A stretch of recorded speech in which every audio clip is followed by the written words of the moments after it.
बिस्मिल्लाहिर्रहमानिर्रहीम। अस्सलाम वालेकुम स्टूडेंट्स। नाइन्थ केमिस्ट्री के प्री नाइन्थ एंड नाइन्थ के लिए लेक्चर हमारे कंटिन्यू थे और आज हम पेज नंबर 11 से फर्स्ट यूनिट का उसमें 1.2.4 को डिस्कस करेंगे और ये है हमारे पास how to write a chemical formula. हम कैसे किसी भी केमिकल फार्मूले को लिखते हैं, ठीक है।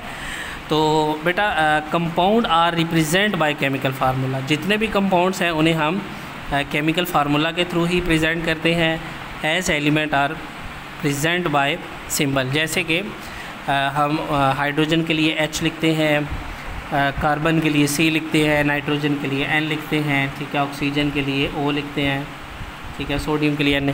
तो अगर हम एलिमेंट को रिप्रेजेंट करते हैं उनके सिंबल के साथ, तो जब इन्हीं एलिमेंट के केमिकल रिएक्शंस होते हैं और उससे कोई नई चीज़ बनती है तो हमारे पास चूँकि उनके सिंबल्स मौजूद हैं और उनके मोल्स की तादाद का हमें पता होता है, तो तब हम उनका जब केमिकल फार्मूला लिखते हैं, ठीक है, तो हम एक ख़ास तरीक़ाकार को अपनाते हैं ताकि उसमें किसी गलती की गुंजाइश ना रहे, तो उसे हम केमिकल फार्मूला कहते हैं, ठीक है। तो chemical formula of compound are written keeping the following steps consideration.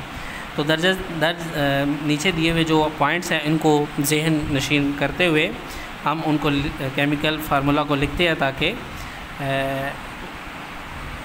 हमें केमिकल इक्वेशन लिखते हुए और उनको कहीं भी बयान करने के लिए हमें अलग से कंप्लीट डिटेल बताने की बजाय हम एक सिंपल फार्मूले से ही उसको एक्सप्लेन कर सकें। तो इसकी जो फर्स्ट वन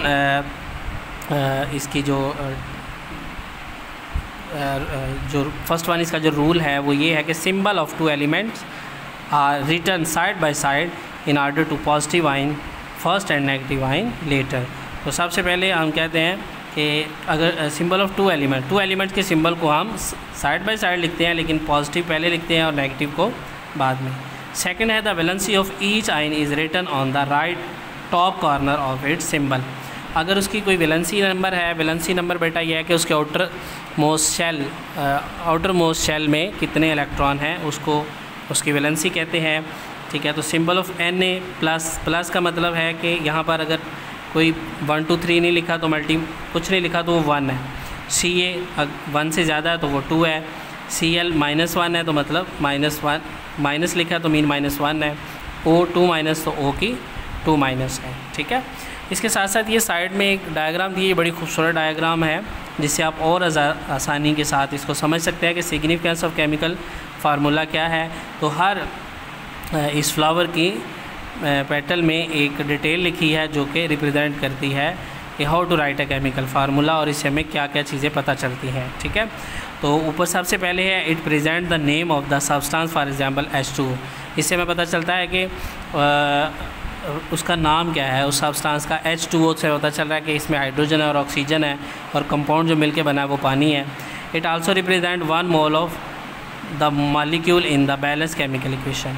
हमें पता चलता है कि किसी भी केमिकल इक्वेशन में इसके 1 मोल्स प्रेजेंट है, 2 मोल है, मोल्स की तादाद का हमें पता चलता है।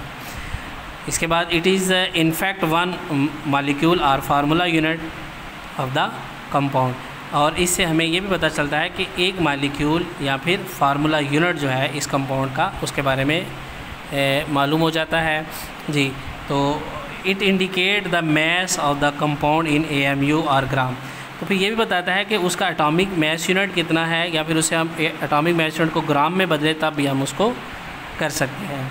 तो it tells the name of the element as present in the compound जी। तो वो एलिमेंट्स और कंपाउंड दोनों को ही नेम को बताता है। ये उसके सिग्निफिकेंस है राइट अ केमिकल फार्मूला की।